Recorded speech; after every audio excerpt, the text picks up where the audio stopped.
So this one was by the other guy. So the customer would have indicated, I mean, the vehicle is in a mess. Oh God, there was cockroaches and ants. There's still cockroaches in the vehicle. But anyway, keep your vehicle clean, people. Anyway, this one is a 2002 Grand Vitara. The customer said his son was driving home one day and the vehicle shut down and it refused to start and whatever.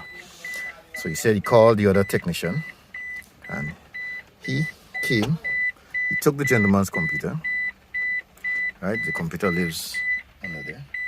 He took the computer, whatever little diagnosis he did, he said it was a computer. Then he took the computer, he brought the computer back, said there's nothing wrong with the computer.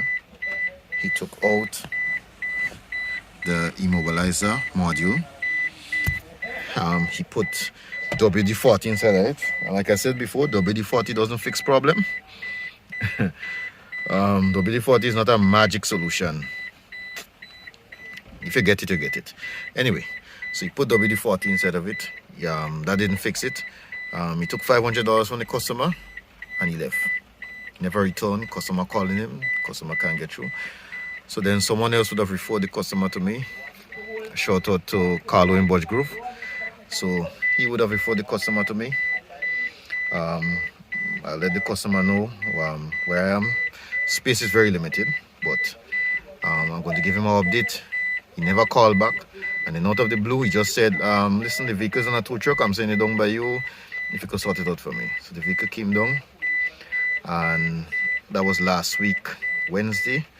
By Friday, we diagnosed the issue, found out what the issue is, and then we did our repair.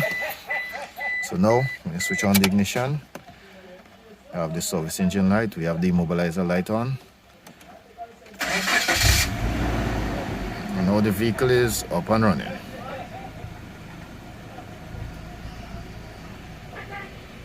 All right.